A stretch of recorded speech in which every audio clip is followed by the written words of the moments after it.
See, nobody's talking about this, about how to meditate. People will tell you every benefit from it'll cure your depression, your ADHD, your ADD, your health benefits. It's going to help you attract more money. It's going to make you concentrate more. It's going to help you be happier. It's going to lower your blood pressure.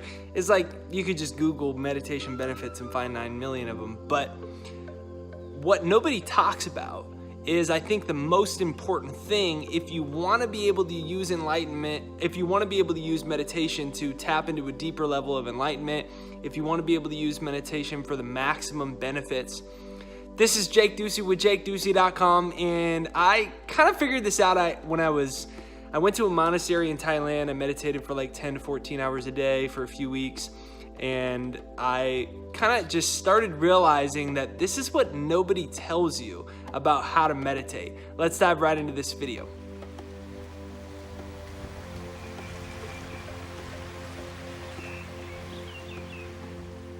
First of all, it doesn't have to be complicated. You know, I used to think it was this complicated thing, and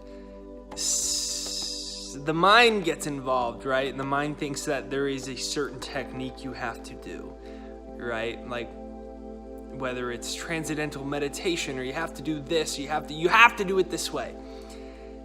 If anybody's trying to make it complicated, they probably don't know what they're talking about. That's just like the truth. And peace is simple. Peace is simple. The point of meditation is to cultivate peace. Now, you can utilize this increased energy to attract what you want, to handle relationships better, stress better, whatever you want to do with it. But peace is simple. Comment down below, peace is simple. Comment that down below, peace is simple. Now, what I mean by that is, the meditation that I generally practice is Vipassana. Vipassana is simply focusing on the rising and falling of your own breathing. Quite literally, saying to yourself, rising as your stomach expands on an inhale, and falling as it contracts, and getting intensely aware of your own breath. The reason that you do this is to cultivate presence. The point of meditation is to be in the present moment. Think about how much suffering we create by living in the past and living in anticipation of and anxiety of possible bad things that might happen in the future. That's what robs us of so much of peace, joy, happiness, and freedom that we're truly deserving of and destined to have. But you have to be present. Anything that overcomplicates being present is not about being present because being present is simple. It's not always easy, but it's certainly simple. I'm gonna plug my thing in right there. Got it.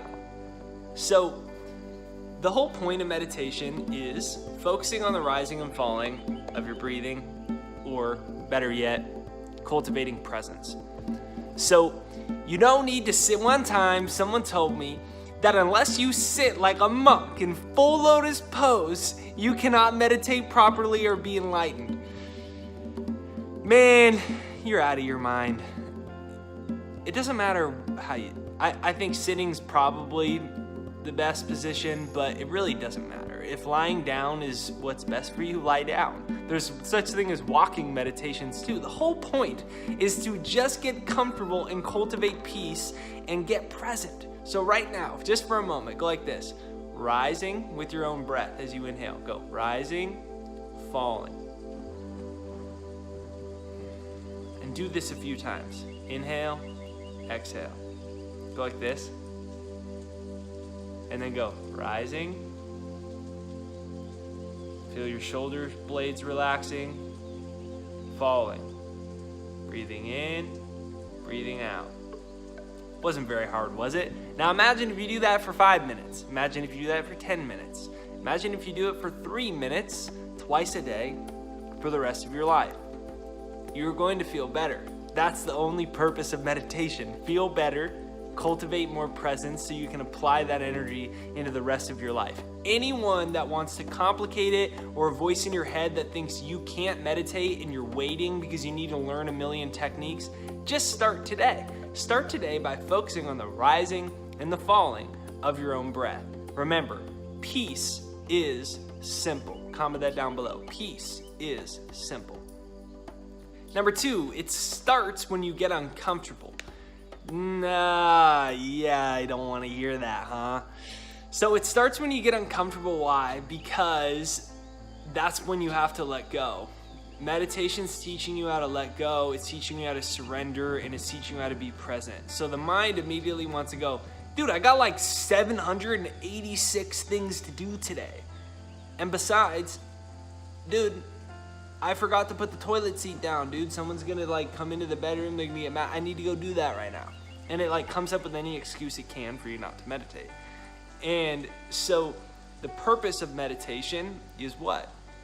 It's to cultivate peace and presence. So uncomfortability comes from not wanting to be in the moment. That's where it comes from. It's resistance to the moment. And we often give in to that, right? And then we just like get up 4 seconds into the meditation. Yeah, but I'm busy. And then we rationalize it, and it's very realistic. Rationalize. So we attach to the mind, and then the mind pulls us out of the meditation.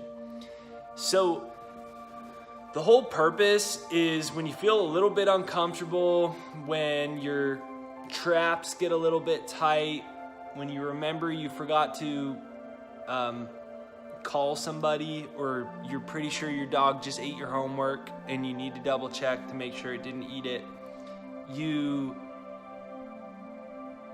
bring your awareness back to the rising and falling of your own breath. In Vipassana, which is just the style that I shared with you, is every time your mind wants to take you off on a tangent. Dude, I gotta get up right now. Bro, I forgot to clip my nails today. Dude, my carpet might be dirty anyways, and I have to pick up my kids in like 7 hours. And so the point of Vipassana is to focus on the rising and falling of your breath. And every time you catch yourself thinking, you go back to, you say this 3 times. Thinking. So you're sitting there, you're focusing on the rising and falling of your breath. Rising, falling. Feeling so good, and then you're like, oh my god, dude, I think my cat peed on the carpet instead of in the litter box. But then you remember you don't have a cat, and then another excuse comes up, and then you're like, I should probably get up. You just go like this, thinking. Then bring your awareness back to your stomach. So you haven't failed meditation if you think. It's technically it's impossible to not think for a prolonged period of time. But it's the attachment to the thoughts that creates our suffering in life. And that's what attaches you can have a total physiological reaction to anxiety that will never occur. Like someone may be dumping you, but then they end up wanting to marry you, but you're insecure, so you think they're gonna dump you in a week, or you think you're gonna get fired, or you think the economy's about to collapse, or you think someone's gonna attack you in your house, but it never happens. But you think it is, and you're attaching to the thoughts. So then you fire the chemicals in your brain, and you have the physiological sensation in your nervous system, and you feel all the sensations of it, but it hasn't actually happened. So it's attachment to thoughts,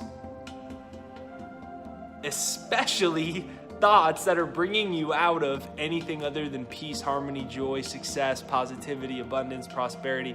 Attachment to thoughts other than that is what creates our suffering in life.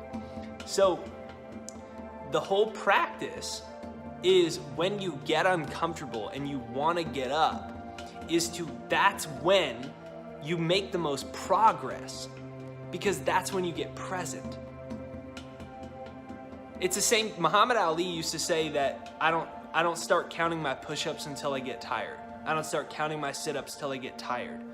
It's the same thing. It's the same thing people do in exercise, right? Like the practice doesn't begin, the exercise doesn't begin until you start sweating and huffing and puffing, and then you want to quit. That's when you make the most progress.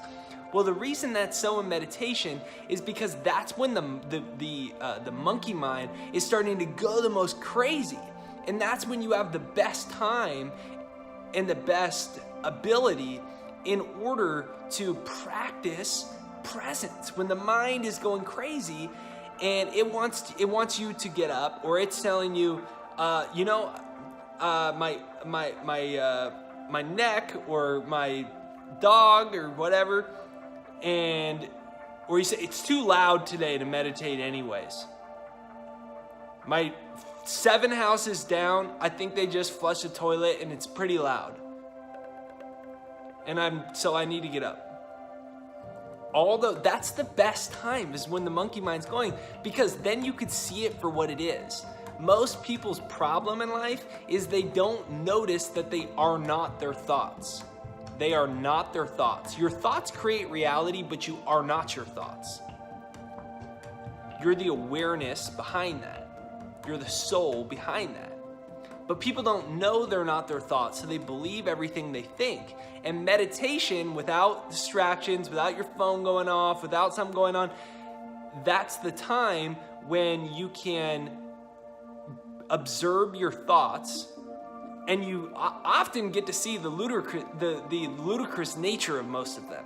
A lot of your thoughts aren't true. A lot of your thoughts are rationalizations, and a lot of them really, they aren't that relevant. But we start believing them, and then we really start believing them. We start, outside of meditation, people believe they're unlovable, they can't attract money, they can't be successful because of this and that and this. And it's not the reasons behind those thoughts why you can't be successful, why you can't find love, why you can't have what you want in life, why you don't deserve to be happy or whatever else. The reasons behind them aren't what's stopping you. It's your attachment to the thoughts that are stopping you, because those reasons are illusion. In Buddhism, they call this whole physical realm called reality Maya. Maya means illusion, the world of illusion. And so all of those reasons are illusions. But then we identify with the thoughts, and you have the most powerful supercomputer in the world, so then you create all these chemical reactions as if those things are real, and then you're gone. So as soon as it gets uncomfortable, that doesn't mean you need to sit there for 17 hours. It just means that when your mind is telling you to stop, maybe stay another 30 seconds or another 5 minutes. Where your mind is starting to go on a tangent, that's the best time to be like, okay, this is thinking. Rising, falling.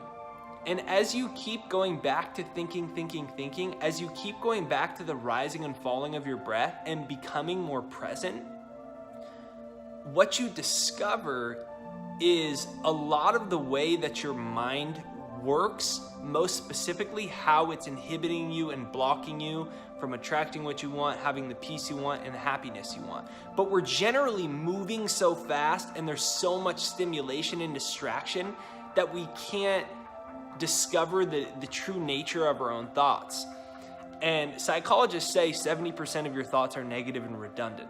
So meditation is a practice where when it gets uncomfortable, you can sit and really see your thoughts for what they are and learn how to not attach to them. So what I invite you to do is forget about doing meditation right or wrong. Sit down or lie down if you're more comfortable. Who cares, man? The whole point is to get away from right and wrong, right? Rumi has a quote, famous Sufi poet, and he said, "Beyond right and wrong, there is a field. I will meet you there." Beyond right and wrong, there's a field. I'll meet you there. That's the field that we're trying to tap into. It's actually within yourself. The kingdom of heaven is within. And the only way to get to that field is to become present. So we're no longer overly attaching to every thought that comes that pulls us away from surrendering and becoming present. So remember, thinking. I am not my thoughts. Comment down below, I am not my thoughts. Comment down below, I am not my thoughts. Comment that down below, I am not my thoughts. Comment that down below. So this is what nobody really talks about meditation, because it's become such a fad and we're pretty much attached to our minds. And so we try to say you need to do this technique and this is it. And so it becomes a dogma. And the whole point of meditation is to get beyond a dogma, a rigid structure of belief systems, or a set of right and wrong. It's to get beyond that. It's to get to that field. It's to get to that central point of awareness, to become so present that you could feel the sensation and the energy of your own body, because your body's just an energy field. That's all it is. And it's to become aware of that. And so a quick trick in conclusion that I will often use when my mind is racing, and I'll even do this when I'm not meditating, I ask myself a simple question. This question changed my life. I was 19 years old in college, and I was listening to an audiobook. The audiobook was Eckhart Tolle, A New Earth, and he talks like this. Is there life in your hand? Bring your attention to your hand. Do not ask your mind. So he's saying, is there life in your hand? Don't ask your mind that question. Bring your attention to your hand. So right now, real quick, take a deep breath in and out, and bring your attention to your hand. Can you feel the energy pulsing in your hand?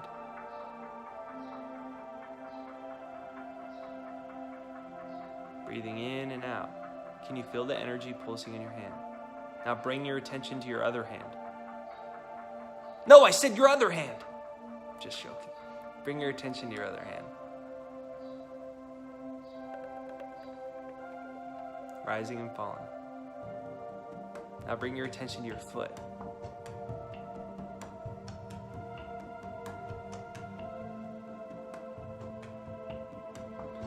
So what is that doing? It's taking you out of your mind and into the sensation of your body, which is called the present moment. It's tapping you into the energy that you are. So every time when you're meditating, when you notice your mind going crazy, or you need to get up, or you want to get up, right before you do at least, stop and do that. Go. Bring your attention to your hand, then your left hand, then your right hand. Bring your attention to your foot. Just take a moment. Now you could do this in intense conversations. You could do this if you're public speaking. You could do it doing anything, because it helps you get present. And the more present you are, the more you tap into flow, the more you tap into concentration, and the more good things start to happen. So if you enjoy this video, comment down below, everything is energy. Comment that down below, everything is energy. And make sure, if you haven't yet, you use my software, The Second Mind. I created a technology when I learned all this, because the mind carries the brain carries the emotions of the past. It's memorized in the neurocircuitry of the brain. And so that's what stops us a lot of times in life, is that the brain has been wired to old limiting realities and old emotions. So I created a software, a technology using the latest advances in neuroscience about neuroplasticity and Hebb's law, that says that brain cells, nerve cells that fire together, wire together. So meaning that if you have dominant emotions or you fire certain nerve cells or brain cells, they'll wire together and your brain will get wired to certain things. So you can rewire your brain to attract what you want in life. So right there down below is thesecondmind.com. Right there down below, that's thesecondmind.com, and it's a free demo that you could use right there down below. It's pinned to the comments. thesecondmind.com right there down below. So go ahead and use that. Hit the subscribe button, the bell notification right over there. If you dig this meditation video, comment down below and let me know, please. I was always worried about doing meditation videos because they're not as exciting and stimulating, and I thought people would click out of them. So recently started doing them. I think this is only one of my first couple. If you dig it, let me know right there down below. I'm setting the intention for you to have a fantastic day. Easy process that you can use. Watch this video again, back through one more time. Remember, peace is simple. And it's as easy to find as the space between each breath. Just like music is made in the silence between notes, space is found, peace is found in the space between each breath, in the energy between each breath. Have an absolutely beautiful day. I'm excited to hear about all the peace, joy, enlightenment, clarity, focus, purpose, and the great things that you attract back to you by raising your energy from this meditation practice. So have an absolutely amazing day. I'll talk to you soon.